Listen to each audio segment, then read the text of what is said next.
Ngayong araw pala mga kapayat ay magturtol tayo dito sa aming taniman ng palay. Ayan, so napakadali lang mga kapayat na magturtol. Ayan, sundan mo lang siya mga kapayat kasi tumatakbo na yan siya mga kapayat. Pero bago yan mga kapayat, please subscribe sa ating YouTube channel para masundan nyo ang ating mga vlog. At dito na nga mga kapayat ay nagsimula na si Papa magturtol ng lupa. Ayan, so pinuntahan ko siya mga kapayat para naman ako naman yung magturtol. Pero si Mama yung pinahawak ko ng cellphone para mag-video. Ano yung among tamnanan guys?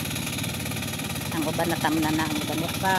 Uy, kaluoy sa tiguang, ang taon mo magtanong. At ito na nga mga kapayat, ako na ang nagturtol. So napakadali lang talaga nito mga kapayat. Sundan mo lang talaga siya mga kapayat. Para ka lang nag-drive nito ng motor mga kapayat. Oh. Pag liliko siya mga kapayat, kailangan mo lang siyang iliko para madaanan yung mga hindi pa na turtol. Ayun, o hindi pa na daanan. So dali lang siya talaga mga kapayat. Sundan mo lang talaga siya mga kapayat. Huwag lang yung ex mo kapayat yung sundan mo kasi yung ex wala na yon. At pumalit na rin si Papa sa akin mga kapayat para mahugasan ko yung mga palay. Ayan mga kapayat, kailangan kasi siyang hugasan mga kapayat para matanggal yung mga lupa sa mga ugat niya. So yan lang siya mga kapayat. So guys, napunta karon diri sa kabasanan guys no kay magtanom ta. Yan. Medyo lapad-lapad niya ang atong tamnanan. Yan, ang tuni paingon dito sa ubos guys. So dito nakahuman namin dito sa Igbaw. Yan. Okay na siya, natamnanan namo ni Mama, yung migagang. Yan, tapos diri na lang. Tapos ngadto pingon sa ubos. Mga kuan pa ni kakahon guys ay. Upat pa kakahon. Tapos naapod may 11 pa kakahon nga tamnanan dito sa pinakaubos gid. So medyo ubay-ubay gini ang tamnanan namo karon guys kay wala nay para tanom. Wala na joy mamakyaw og tanom karon guys. Grabe, puros na dato tanan no. Kami na lang nagpabilin ani nga pobre guys, kami na lang nagpabilin ani nga mag-uuma, mga dating mag-uuma gihapon. Ayan. So wala, kami na lang talaga guys mga mag-uuma ang magtanom. Yan, magdaro, maglapok, yan, tanan. Tapos mag-ani. So wala nay mananom, wala nay manaro, wala nay mangani, mga dato na tanang tao. So kami na lang jud ang pobre ani. So tsaga-tsaga lang. Ingon pa kay nila pag may itinanim, may aanihin.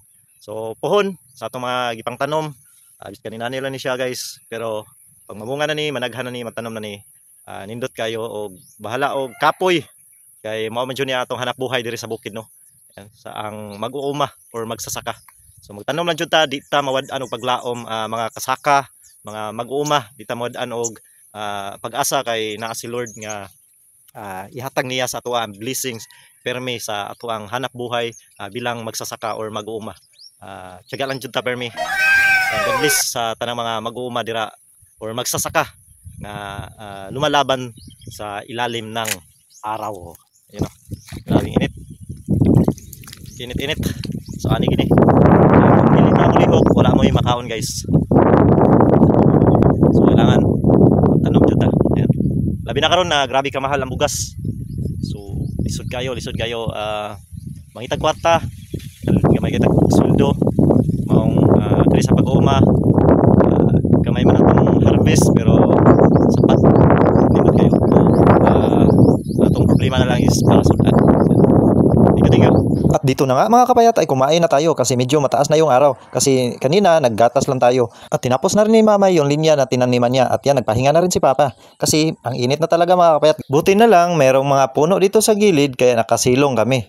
Mga unta guys, ngari sa kabasanan. Yan. Pamahaw. Yes. Mahaw mi kay at para dali lang human. Dalamig pamahaw. Maraming salamat mga kapayat sa panonood. Please subscribe sa atong YouTube channel Team Kapet.